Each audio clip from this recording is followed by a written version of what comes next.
Pendant des années, j'étais un hamster dans sa roue. Plus je faisais, plus mon chiffre d'affaires grossissait, mais moins je gagnais et moins je kiffais. C'était un cercle vicieux. Et pour enfin passer un palier, j'ai dû comprendre un truc contre-intuitif. C'est que si tu veux vraiment grandir, il faut arrêter d'ajouter et il faut commencer à enlever. Dans cette vidéo, je vais te montrer les 7 choses que j'ai dû enlever pour gagner beaucoup plus en faisant beaucoup moins. Et je parie que tu en fais au moins la moitié en ce moment en pensant que c'est indispensable. Le numéro un, c'est avoir un calendrier public. Et ça, c'est vraiment l'exemple le plus marquant et le plus marrant parce que je pense qu'il n'y a personne qui se réjouit à l'idée d'avoir un calendrier en ligne quand il se lance. Il n'y a personne qui trouve ça normal ou agréable de donner accès à son agenda à des inconnus qui peuvent venir au dernier moment comme ça, plic-ploc, choisir des moments dans ta journée et te bloquer. Pourtant, on le fait tous. Pourquoi? Tout simplement parce qu'on ne questionne pas. On nous a dit que c'était la bonne chose à faire, et donc on le fait, et on voit que tout le monde le fait, et on se dit qu'il doit y avoir une raison derrière, et on réfléchit un peu avec la logique, on se dit, ben c'est vrai, comme ça il y a moins de friction, ils peuvent directement prendre un temps avec moi, et comme ça, ben, je vais avoir plus de leads, et je vais pouvoir convertir plus. Mais dans la réalité, factuellement, c'est pas comme ça. T'as qu'à réfléchir au nombre de no-shows, les gens qui se pointent pas, t'as qu'à réfléchir aussi à tous les gens qui se pointent et qui sont pas du tout qualifiés, et tu peux utiliser tous les filtres à l'entrée, un questionnaire, tout ce que tu veux, ça n'empêchera pas d'avoir des gens, tu te dis, mais qu'est-ce qu'il fout là? Ça n'empêche pas aussi d'avoir des gars où peut-être sur papier il est qualifié, mais tu lui parles après 20 secondes, tu as compris que ça allait pas être un fit, sans parler du fait, et ça c'est le plus important, mais que ça renvoie un très mauvais signal à tes prospects en vrai. Parce qu'on se plaint beaucoup des gens qui ne respectent pas notre temps en se pointant pas ou en se pointant en retard, mais en réalité, si toi-même tu respectes pas ton temps, forcément lui aussi il va pas y apporter beaucoup de valeur à ton temps. Il va se dire écoute, son agenda il est ouvert, c'est fait pour prendre des rendez-vous. Si je me suis pas pointé, je me suis pas pointé, c'est pas bien grave. De toute façon, l'agenda il n'est pas ouvert spécifiquement pour moi, il ouvre pour tout le monde. Donc il y aura bien quelqu'un d'autre qui va se pointer. Le gars ne va pas réfléchir plus loin que ça. Il s'en fiche. Alors oui, même si j'essaye de tendre vers un modèle sans appel de vente comme je le faisais avant avec mon business de coaching pour recruteurs, là c'est une nouvelle offre, donc je prends quelques appels de vente en ce moment, mais j'en prends très peu et je les filtre.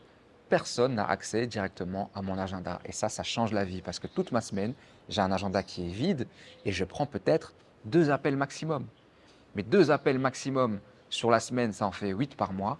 Quand tu as un taux de conversion de 60%, ben ça te fait 5 ventes.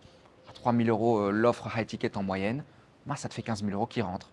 Sans devoir toujours passer ma vie en appel de vente et enchaîner des appels. Le deuxième truc que j'ai enlevé, c'est les grosses campagnes publicitaires. Alors quand on commence, c'est un peu le truc qui nous fait peur et puis très vite on se transforme en média buyer. Pourquoi? Parce que, encore une fois, on nous a expliqué que c'est comme ça que ça fonctionne. Donc, on gère plusieurs campagnes en même temps. On est là en train de tester 5 différents hooks chaque semaine ou chaque mois. On est là à créer constamment des nouveaux visuels, à venir avec des nouvelles créatives, une fois une vidéo, une fois un texte. On essaie d'être à la page, on est là à contrôler notre dashboard, à regarder les taux de conversion, les coûts par lead. Bref, on est vraiment devenus des data analystes en fait. Et on n'a pas signé pour ça. Et très vite, les campagnes publicitaires, elles deviennent lourdes, elles deviennent coûteuses. Il y a beaucoup d'enjeux autour de ça parce que c'est ce qui te ramène ton business, t'en es dépendant. Et donc, tu es totalement prisonnier. Aujourd'hui, j'ai totalement arrêté ce type de système. Ça fait un peu plus d'1 an que j'ai plus de campagnes publicitaires à gérer sur Facebook. Alors, est-ce que ça veut dire que je ne crois pas dans les ads et que j'en fais pas du tout? Si, mais je le fais différemment. Aujourd'hui, on teste en organique un contenu qui nous apporte les bonnes personnes sur Instagram, par exemple. Et c'est un contenu qu'on va sponsoriser sur une longue période, pendant 6 mois par exemple, et c'est juste une ad to follow. C'est-à-dire que c'est un contenu qui vise qu'à une seule chose, ramener des gens dans mon écosystème. Aucune friction. Donc j'ai juste une publicité toute simple qui tourne en continu et qui me ramène des leads chauds chaque semaine en même temps qu'elle grandit mon audience. La troisième chose que j'ai enlevée, elle est un peu liée aux 2 premières, c'est la conséquence. C'est que grâce à ça, j'ai pu arrêter de convertir à froid. Comme je l'ai expliqué, mes taux de conversion sont très hauts parce que les gens qui arrivent ne sont plus des gens qui m'ont rencontré il y a 5 minutes parce qu'ils sont tombés sur une pub dans la campagne publicitaire chiante que moi je dois gérer et qui ensuite sont peut-être arrivés sur une page d'opt-in pour garder une vaisselle qui finalement n'ont même pas regardé. Ils débarquent dans le call, ils ne me connaissent pas et moi maintenant je dois me débrouiller et je dois convaincre un gars alors que il connaît rien de moi et je dois lui réexpliquer à chaque fois tout mon système parce qu'il n'a pas regardé. Je pense que c'est la chose que j'ai enlevée de mon business qui m'a aidé le plus à le propulser et à me libérer, vraiment. Et forcément, tu l'auras compris, la quatrième chose que j'ai enlevée, c'est les tunnels de vente. Je n'ai plus de tunnel de vente. Fini le pub VSL appel. Je me suis rendu compte que, un, ça apportait beaucoup de la friction inutilement, et que deux, c'est bon, les gens ont compris, ça les fatigue, ça a trop été utilisé. Il y a peut-être encore quelques niches, quelques secteurs où ça a moins été le cas et donc ça passe encore, mais ça ne saurait tarder. Les gens vont être gavés à un moment ou à un autre. Et en tout cas, dans ma niche, les gens sont ultra gavés. Réfléchis à toi. C'est quand la dernière fois que tu t'es connecté sur une page de vente pour mettre ton adresse email et pour aller consommer une VSL jusqu'à la fin. Et donc aujourd'hui, j'ai plus de tunnel de vente à gérer, à monitorer, à updater. J'ai juste à me soucier de deux choses. C'est créer du bon contenu qui convertit et qui filtre pour moi et crée une audience et une communauté. Ensuite, je convertis soit avec conversation, appel derrière pour ceux qui sont intéressants, ou soit directement avec un simple document de vente. Parce que ouais, avec ce système, j'arrive même à vendre du high ticket sans appel de vente. Et si jamais tu veux savoir comment je fais, je te partage la vidéo où j'explique concrètement le système. Tu m'envoies one sur Instagram et je t'envoie ça directement. La cinquième chose que j'ai enlevée, j'ai plus d'équipe aujourd'hui. Je suis retourné au solo, j'ai plus personne à gérer, je n'ai plus de coûts fixes importants, j'ai plus personne dont je suis responsable, plus personne qui dépend de moi. Et ça, c'est, je pense, j'ai fait une vidéo là-dessus en expliquant pourquoi il y a autant de gros coachs et d'infopreneurs qui aujourd'hui sont passés de modèles où ils faisaient 30, 40, 50 000 euros chaque mois avec une équipe de 5, 6, 7 personnes et qui sont retournés au soloprenariat et qui sont maintenant son solo, peut-être juste avec un monteur vidéo, avec un assistant virtuel. Parce que justement, avec le modèle que j'utilise aujourd'hui pour développer mon business d'accompagnement, ben, c'est plus du tout nécessaire. Et ça, c'est un gros soulagement parce que c'est beaucoup moins de responsabilité, c'est beaucoup moins de stress. C'était aussi de grosses dépenses récurrentes et surtout, tu pouvais jamais vraiment déléguer. Tu dois toujours vérifier ce que fait le monteur vidéo, corriger, lui faire des retours, il faut faire des changements, il faut valider, il faut toujours contrôler ce que le setter et le closer font, il faut toujours aussi les remplacer parce qu'ils ne vont jamais rester avec toi toute la vie et généralement il y a un gros churn. Il faut faire l'intérim quand il n'y a personne, quand tu n'as pas encore trouvé de remplacement.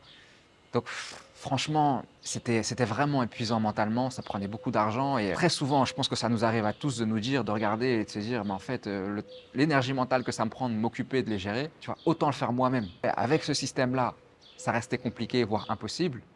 Mais aujourd'hui, pour moi, comme j'ai une stratégie qui se base sur le low volume, high intent, high conversion, c'est-à-dire j'ai un message qui est très spécifique, qui est très précis, qui me ramène peu de leads, mais des leads très qualifié et très chaud. J'ai besoin, comme j'ai dit, de très peu de conversations pour faire mes 5 ventes par mois. Donc en réalité, je n'ai pas du tout besoin de setter, je n'ai pas besoin de closer. Je te dis, il y en a même, je convertis avec un simple document de vente et c'est la direction que je veux prendre sur le long terme. Niveau montage, avant, je dépensais 1500, 2000 balles par mois. Aujourd'hui, tu vois très bien que, comme j'ai dit, premièrement, ce n'est pas un truc que tu peux déléguer à 100%. Deuxièmement, tu as l'intelligence artificielle pour venir t'aider. Donc finalement, ça va peut-être me prendre 20 ou 30% de temps en plus si j'avais une équipe. Alors ouais, il y aura peut-être un meilleur montage, mais aujourd'hui, YouTube, c'est pas ce dont il a besoin, c'est pas ce à travers quoi il va te propulser. Tu vois très bien, il y a un retour à du contenu beaucoup plus brut, beaucoup plus authentique. Donc en fait, on est dans la parfaite époque pour retourner au soloprenariat. La sixième chose que j'ai enlevée, c'est d'avoir une stack technique super chère. Et ça, dans les gens que j'accompagne, des fois, ils viennent d'un autre accompagnement qui lui ont proposé de mettre Circle et qui lui ont dit utilise ManyChat et utilise ça pour envoyer des emails et utilise ça pour ta page de vente. Et les gars, ils n'ont même pas encore commencé à faire entrer 1 euro, ils sont déjà en train de dépenser 600 balles de logiciel chaque mois. C'est pas possible. Aujourd'hui, je suis capable de faire tourner un business à 10, 15 ou 20 000 euros avec moins de 500 euros de coûts fixes. J'ai vraiment simplifié au maximum ma stack technique et j'ai arrêté là de commencer à toujours tout complexifier parce que tu es dans l'anticipation et parce que tu es toujours le syndrome de l'imposteur et tu vas avoir les trucs les plus poussés, les plus beaux, les plus ceci. En fait, c'est juste ton stress, c'est juste ton anxiété. Tu n'as pas besoin de tout ça. On fait un business qui est ultra simple en vrai, les gars. On a une connaissance qu'on veut partager au monde, on veut être payé pour ça, on crée du contenu, on fait un petit peu de publicité. Il n'y a pas besoin d'avoir un truc de malade en place, hein. Moi, j'ai juste Google Workspace pour mon adresse email. J'ai juste Go High Level. J'utilise Go High Level pour tout. Les gars, c'est moins de 100 $.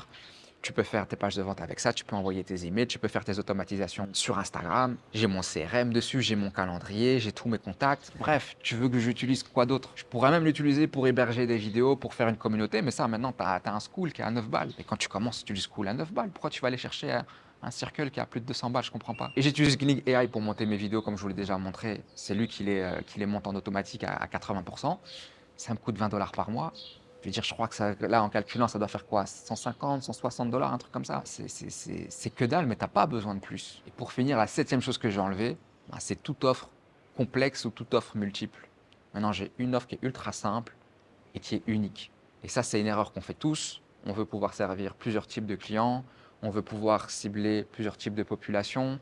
On a aussi un peu le syndrome de l'imposteur. On veut montrer que voilà, on a quelque chose de solide à proposer et donc on se retrouve soit avec des offres qui sont très complexes, ou soit on se retrouve avec 2, 3 ou 4 offres en un. Là, aujourd'hui, j'ai une seule offre, je réponds à un problème précis avec mon mécanisme unique, et c'est juste qu'à l'intérieur, mais il y a plusieurs niveaux. Soit on va travailler en groupe, soit on va travailler en individuel, mais ça s'arrête là. Si tu es un créateur, tu sais très bien que c'est la partie la plus difficile. C'est enlever des choses de son offre, la simplifier, et pourtant c'est le point de départ. À partir du moment où tu arrives à simplifier ton offre, ben forcément, ton business va avoir tendance à ressembler à ça. Mais si ton offre déjà pour commencer, elle est complexe, si tu as plusieurs offres, etc., ben c'est normal que c'est un petit peu un bordel derrière. Et j'ai un dernier truc que j'ai enlevé, c'est un petit bonus, et je sais que vous allez celui-là, vous allez tiquer un peu, vous allez me dire, mais qu'est-ce qu'il raconte celui-là? Regarde, il a son studio professionnel et tout. C'est vrai, j'ai la chance d'avoir un studio à domicile, je l'ai aménagé, donc je l'utilise. Mais en vrai de vrai, j'ai allégé mon setup de ouf. Parce que ton setup ne doit jamais être un frein pour toi produire du contenu. Ton setup doit toujours te faciliter la production de ton contenu. Donc c'est pour ça que tu me vois filmer des fois en extérieur, où j'ai juste qu'à prendre ma cam et je peux bénéficier de la lumière du jour, comme j'ai pu le faire quand j'étais à l'île Maurice. J'ai beaucoup filmé en extérieur parce que j'avais pas de studio là-bas. Mais tu vois, mon setup, en fait, il est mobile. Je peux l'apporter partout où je vais. Des fois, je fixe avec ma caméra Sony, avec la grosse caméra. Des fois, je prends l'Osmo Pocket 3. Ça n'a pas d'importance. Je ne vais pas faire une fixation sur ça. Là où avant, j'étais toujours dans une logique de performance, d'avoir le meilleur matos possible pour avoir la meilleure image, quitte à ce que ça crée de la friction et que ça alourdisse. Tu vois, je vais donner un exemple. Je pense que je dois avoir emmené avec moi ici au Maroc à peu près 30 ou 40 000 balles de matos. J'ai des lights là-bas dans l'armoire qui doivent faire 1000 ou 1500 balles avec des gros parapluies, une lumière super douce et tout. Pour autant, je vais utiliser ça. Pourquoi je vais utiliser ça? Tout simplement parce que je peux la fixer là, ici sur l'étagère. Donc, il n'y a pas besoin de trépied, il n'y a pas besoin de six-stand. Et donc, c'est très facile pour moi de produire du contenu. Même chose pour le micro, il est attaché si tu fais attention juste à côté. Ici, à chaque fois, j'ai qu'à le tirer vers moi. Et donc, en vrai de vrai, tu vois, quand j'arrive, j'ai juste qu'à poser ma cam et tout est prêt. Donc, simplifier au max. Vous devez avoir un setup minimaliste que vous pouvez apporter partout où vous allez. Si tu veux lancer ton business d'accompagnement ou que tu as un business d'accompagnement et que tu veux le simplifier au max, tu veux vraiment te créer un vrai lifestyle business, tu m'envoies one sur Instagram. Je t'explique exactement c'est quoi la stratégie que j'utilise pour vendre aujourd'hui du high ticket en grande partie sans appel de vente. Et si jamais tu veux participer à la prochaine cohorte, bah, il y aura toutes les informations si tu veux qu'on bosse ensemble.